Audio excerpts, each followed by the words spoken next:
हाँ।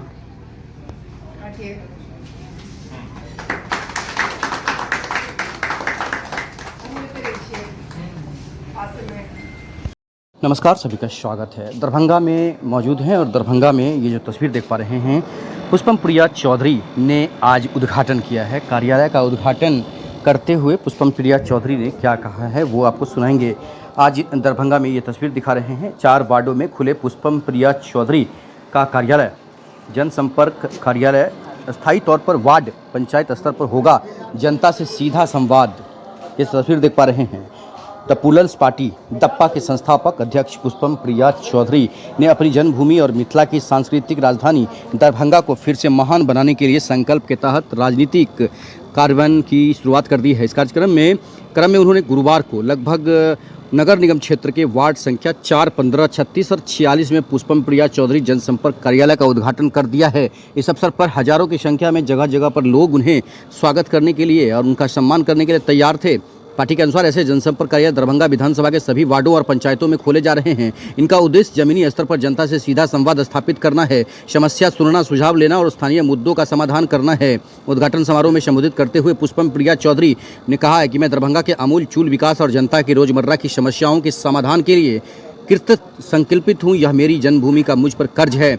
वार्ड 36 में आयोजित कार्यक्रम में पार्टी के संयुक्त सचिव आदर्श कुमार चौधरी, शहबाज निशांत, राकेश कुशवाहा, वार्ड अध्यक्ष कुणाल प्रभात, जिला अध्यक्ष विक्रम झा समेत बड़ी संख्या में कार्यकर्ता और स्थानीय लोग मौजूद रहे हैं। उपस्थित नागरिकों ने कहा कि हमें ऐसे जनप्रतिनिधियों की आवश्यकता है जो हमारे बीच आकर यही हमारे मुद्दों का समाधान कर दे। देख सकते हैं सीधे तस्वीरें। दरभंगा में बड़ी खबर, ये 4 जगहों पर पुष्पम प्रिया चौधरी ने एक साथ कार्यालय का उद्घाटन, चुनावी कार्यालय का उद्घाटन कर दिया है। सीधे तस्वीरें ये देख सकते हैं।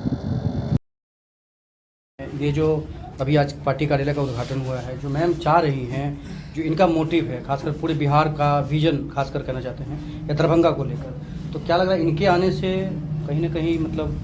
हाँ, ये तो इनका सोच है, अच्छी सोच है। इन पे ये काम करेंगे, इसका तो बराबर है। और पब्लिक के लिए जोर से पब्लिक के लिए इनका जितना जो अच्छा सोच है इस पर काम करे। और ये जो स्टूडेंट पे जो सरकारी स्कूल में हर चीज़ में पैसा, घूस खाना, ये सब पे थोड़ा कार्रवाई होना चाहिए। उनके लिए जो कर रहे हैं सही। तो क्या लग रहा है कि इतने साल बीत गए फिर भी लोग समस्या में ही जूझ रहे हैं? हाँ, समस्या में जूझ रहा है। पेपर पे समाधान हो रहा है, लेकिन पेपर पे इस पे समाधान नहीं हो पा रहा। धरातल पे समाधान नहीं हाँ, हो नहीं रहा। होता। लोगों का समस्या वहीं का वही। वहीं पूरा नाम क्या रखते हैं? मोहम्मद मिन्नतुल्लाह। जो अभी पार्टी कार्यालय का उद्घाटन हुआ है, खासकर द पीपल्स पार्टी का जो सोचना है या फिर जो विजन है, उसको लेकर क्या आप युवा हैं, क्या कहना चाहते हैं? सबसे पहला शब्द अभाव में प्रभाव होता है। और जहाँ तक मैंने मैडम के मुंह के द्वारा विभिन्न शब्दों को सुना तो वो काफ़ी प्रभावशाली था, क्योंकि उनके अंदर आत्मा की आवाज़ थी। और युद्ध कई प्रकार की होती है, वैचारिक, आर्थिक, धार्मिक, राजनीतिक, बहुत तरीके की। लेकिन उस युद्ध में हम यदि सिर्फ विचारों की ताकत से बौद्धिक तरीके से किसी काम को करें तो वो क्रांति अभियान छिड़ सकता है। हम सोशल मीडिया प्लेटफॉर्म में हम कहीं नहीं जा सकते, लेकिन सोशल मीडिया पे हम अपने विभिन्न कार्यक्रम को रख सकते हैं। तो वार्ड 36 में माहौल कैसा है? खासकर दरभंगा शहर की बात करें तो कैसा माहौल है, कैसा रहेगा? वार्ड 36 में शुरुआत तो कहीं से भी होनी चाहिए। और ये सौभाग्य वाली बात है कि वार्ड नंबर 36 से इस शुरुआत हो रहा है, क्योंकि जड़ यदि हम पेड़ को रोकते हैं तो सबसे पहले उसको जड़ को ध्यान देना पड़ता है। तो इसमें बहुत सारे कई लोग यहाँ पे आए हैं, मैडम भी है, कुणाल सर भी हैं, प्रिंस जी भी हैं, एवं अन्य लोग भी हैं। तो इन सभी लोगों का तन्मयता से साथ रहा और विभिन्न तरीकों की प्रक्रिया इसमें जुड़ेगी तो कहीं ना कहीं ये क्रांति समाज में अच्छा। पूरा नाम क्या रखते हैं? अंकित कुमार श्रीवास्तव। आज पीपल्स पार्टी का उद्घाटन हुआ है, तो जो ये लोग चाह रही हैं कि कैसे विकास हो, जनता का कैसे भला हो, क्या कहना चाहते हैं? ये चाहेंगे तो जो भी बात ये इन्होंने बोली है वो सारा सच्चाई बोली है, ठीक है। जो हर एक जगह बिना घूस का कोई काम ही नहीं होता है और गरीबों पर शोषण किया जाता है। तो क्या इनका जो मुहिम है उसको लेकर ये वार्ड 36 में कैसा माहौल है, जनता का कैसा माहौल है? वार्ड 36 में इनके प्रति सारा माहौल अच्छा है। पूरा नाम क्या हुआ आपका? प्रिंस कुमार सिंह। अभी ये बताइए कि खासकर चुनाव है और उसको लेकर आपने पार्टी कार्यालय का उद्घाटन भी किया है, तो क्या टिकट बंटवारे का क्राइटेरिया हो या फिर कितने सीट पर चुनाव लड़ रही हैं आप?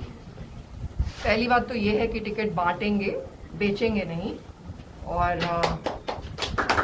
243 सीट्स है, अभी यही प्लान है कि सब पे लड़ेंगे। उसका कारण भी है कि अपनी मजबूती करनी है हर जगह पे। जब आप स्क्रैच से चीज़ों को बिल्ड करते हैं तो वो करने की ज़रूरत पड़ती है। और क्राइटेरिया ये है, एक क्राइटेरिया है जिस पे कोई नेगोशिएशन नहीं होगा, वो ये है कि कोई क्रिमिनल नहीं होना चाहिए। क्योंकि ये जो पूरी हमारे बिहार में एक गपबाजी है कि बिहार बदलेंगे, बिहार बदलेंगे। आजकल तो सभी बोलते हैं कि बिहार बदलेंगे, 2020 के बाद अब सबको बिहार बदलना है। और क्रिमिनल्स को टिकट दे के बिहार बदलेंगे, उनको जेलों से बाहर निकाल के उनके लिए लॉ और रूल चेंज करके बिहार बदलेंगे, तो ये नहीं हो सकता है। इसलिए बस एक ये क्राइटेरिया है जो नॉन नेगोशिएबल होगा, क्रिमिनल्स को टिकट नहीं देंगे। बाकी आप पढ़े लिखे हैं तो भी, अगर आप पढ़े लिखे नहीं हैं लेकिन जागरूक हैं तो भी, सबके लिए पार्टी है, सबके लिए टिकट होगा। दूसरी बात, ये जेडीयू के संस्थापक सदस्य आपके दादा रहे हैं, पिताजी एमएलसी रहे हैं, चाचा अभी विधायक हैं, तो फिर इतनी दूरी नीतीश कुमार से, फिर इतना उसको लेकर क्या कहेंगे? आज आपके संबंध भी नज़दीकी रहे हैं परिवार के नीतीश कुमार के साथ। ऐसे कह सकते हैं, एक चीज़ जो शायद हमने उनसे ली वो पार्टी की स्थापना करने की ली। आपने कहा कि संस्थापक रहे हैं, हम भी वही कर रहे हैं, एक पार्टी है उसको एस्टैब्लिश कर रहे हैं। मन से कोई दूरी नहीं है। हम ये बहुत ही सीरियसली कहना चाहेंगे, नीतीश जी से, उनकी पार्टी से, या फॉर दैट मैटर बाकी के भी जो दल हैं, उनसे हमारी मन से कोई दूरी नहीं है। आइडियोलॉजिकल डिफरेंसेस हैं, सीरियस आइडियोलॉजिकल डिफरेंसेस हैं, और वो विकास को लेके है, डेवलपमेंट को लेके है। और हमें उसके लिए कभी भी अपने, कितने भी नज़दीकी वो रहे हों, उनके खिलाफ जाने में हमें कभी भी दिक्कत नहीं होगी। अगर वो हमें सही नहीं लगेगा तो हम नीतीश जी को पर्सनली पसंद करते हैं, हमने कई बार बोला है ऑन रिकॉर्ड, हमें उनसे कोई दिक्कत नहीं है, लेकिन उनकी पॉलिसीज और उनकी पॉलिसीज का जो इम्प्लीमेंटेशन है, हमें उनसे निराशा है। अगर आप ये जानना चाहेंगे, आपने अभी कहा ना कि उन्होंने, हमारे दादाजी भी उसका पार्ट रहे जब उन्होंने स्थापना की थी अपनी पार्टी की, एक नए विजन की स्थापना की थी, और उनसे बहुत कुछ एक्सपेक्टेड था। ये एक्सपेक्टेड नहीं था कि 20 साल जब गुजर जाएंगे उसके बाद एक ऐसी व्यवस्था बनेगी जो ऊपर से लेके नीचे तक घूसखोरी में लिप्त होगी। इस तरह की हमारी उनसे आप कह सकते थे आशा नहीं थी, और उसकी वजह से भी हमारी निराशा है, बस पर्सनल कुछ नहीं। और चाचा? हमारे पिताजी के भाई हैं, राजनीति कर रहे हैं। ऐसे बहुत सारे लोग हैं जो कि राजनीति कर रहे हैं। बिहार में तो नेताओं की कमी नहीं है, यही है, उनकी अपनी सोच है, उनका ऐसा कभी लगा कि आप नीतीश कुमार को नहीं चाहते हैं, वो नीतीश कुमार को चाहते हैं, तो वो भी आपकी विरोधी बन गए हैं, ऐसा कुछ लगा आपको? देखिए, हमने कहा ना कि ये जो भी ये सिस्टम है ना, नफरत वाला सिस्टम, उससे बाहर निकलने की जरूरत है। क्या कोई भी ऐसे लोग हैं बिहार के जो कि बिहार के नहीं और किसी दूसरे देश के हैं जिनसे हमारा वॉर चल रहा है? ऐसा तो नहीं है। सब तो अपने ही लोग हैं, सब तो बिहार के ही लोग हैं, चाहे वो किसी भी जाति के हों या किसी भी धर्म के हों। यही बातें हैं। तो हमें कौन पसंद करता है, कौन नहीं पसंद करता है, इस सब में कोई फर्क नहीं पड़ता। जब आप सही बोलते हैं तो शुरू में लोगों का आपको विरोध झेलना ही पड़ता है। और आप भी जानते हैं कि यहाँ पे एक सिस्टम है, एक वेल ऑयल्ड मशीनरी है, उससे सबको लाभ है, इसीलिए सब उसका सदस्य है। ऐसा थोड़ी है कि कोई बहुत आइडियोलॉजी है ऐसी पक्की कि लोगों की गरीबी मिटा देनी है, इसीलिए वो इतना पार्टी से लोग जुड़े हुए हैं और हमने कुछ कह दिया ऐसा गलत जो उनको बुरा लग गया। सबका स्वार्थ है, सब सत्ता परस्त है, यही रियलिटी है। हमें उससे कोई लेना देना नहीं है। हमारे लिए ज़्यादा महत्वपूर्ण ये है कि हम खुद को पसंद करते हैं कि नहीं, और हमारा कॉन्शियंस खुद को तभी पसंद करेगा जबकि हम जिस जगह पे पैदा हुए उस जगह के लिए कुछ करेंगे। Thank you. अभी वार्ड 36 में आपने उद्घाटन किया है अपने कार्यालय का, क्या कहना चाहती है इस कार्यालय के बारे में? अधिकांश लोग ये जानते हैं कि दरभंगा के ही हैं, तो जन्मभूमि भी यही है, मातृभूमि भी यही है और कर्मभूमि भी यही है। तो कह सकते हैं कि एक संपर्क के लिए, ताकि लोगों को अगर कभी कोई समस्या हो उसके समाधान के लिए यहाँ पे लोगों से मिला जा सके, आके पर्सनली लोगों से मिला जा सके, उसके लिए इसलिए कार्यालय खोल रहे हैं। सभी वार्ड में खोलेंगे, यहाँ से शुरुआत कर रहे हैं। 48 वार्ड में खोलना है, जी। तो खासकर अभी आगे की जो राजनीति होगी या रणनीति होगी उसको लेकर क्या कहेंगे, किस तरह से? देखिए, आप जानते हैं कि हम एक ऐसा प्रयास कर रहे हैं जो संघर्ष वाला है, और उसका कारण ये है कि जब आप स्क्रैच से किसी भी चीज़ की शुरुआत करते हैं और जो बनी बनाई आपके लिए एक परिवारवाद वाली थाली होती है उसमें नहीं खाते हैं, तो लोगों से कनेक्ट करने की कोशिश करते हैं। और हम जो कनेक्ट करने की कोशिश कर रहे हैं वो बहुत अलग तरह का कनेक्शन है। हम चाहते हैं कि हम लोगों की समस्या में हमेशा उनके साथ रहें, भले ही उनकी खुशी के माहौल में उनके साथ रहें या ना रहें। और आप भी जानते हैं कि बिहार में, दरभंगा में कितनी जटिल समस्याएं होती है लोगों की, बहुत ही बेसिक समस्याएं होती हैं। इस वजह से अक्सर आप देखते होंगे कि लोग काफ़ी गुस्से में भी रहते हैं, उन समस्याओं की वजह से जो भी उनको सामना करना पड़ता है उसका वो कारण होता है।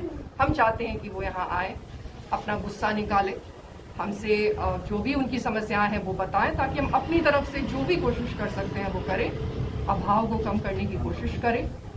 यही है, छोटी सी एक हमारी कोशिश है जो अभी शुरू हुई है और आजीवन तक चलेगी। तो क्या लग रहा है कि नगर विधानसभा क्षेत्र जो है खासकर दरभंगा का, इसमें बहुत भारी समस्या लोगों को झेलना पड़ रहा है, ऐसा लग रहा है आपको? हाँ बिल्कुल, और डेली बेसिस पे झेलना पड़ रहा है, जो बेसिक समस्याएं हैं वो झेलना पड़ रहा है। सबसे बड़ी दिक्कत ये है कि हमने जो आज तो इंडिपेंडेंस डे भी है, अच्छा दिन है ये बात करने के लिए कि हमें शुरू से ये सिखाया गया है कि जो समस्याएं होती हैं वो एक खास तबके के लोग ही झेलते हैं। लेकिन आज ऐसा हो गया हमारे देश में दुर्भाग्यवश कि हर तबके के लोगों को समस्याएं झेलनी पड़ती हैं, उसका प्रकार भले ही अलग हो लेकिन झेलनी पड़ती है। आज ही हमें ये पता चला है कि सरकारी स्कूलों में एडमिशन कराने के लिए भी गरीबों को पैसा देना पड़ता है, मतलब बिना रिश्वत के आप एग्जाम नहीं दे सकते। आज ही हमें पता चला ये चीज़, तो ये तो बहुत ही दुर्भाग्यपूर्ण बात है ना। जो गरीब लोग हैं वो पढ़ते ही इस वजह से सरकारी स्कूलों में है क्योंकि वो उस तरीके का पैसा नहीं अफोर्ड कर सकते, नहीं तो अपने बच्चों को अंग्रेजी स्कूलों में पढ़ाते और उस पर हर एग्जाम देने से पहले उनसे 1000 रुपया मांगा जाए, 500 रुपया मांगा जाए। तो ये सब समस्याएं हैं जिसको सुनने के लिए कोई भी नहीं है। हम वो समस्याएं सुनेंगे और उसको उठाएंगे, उसका समाधान करने का प्रयास करेंगे। Thank you.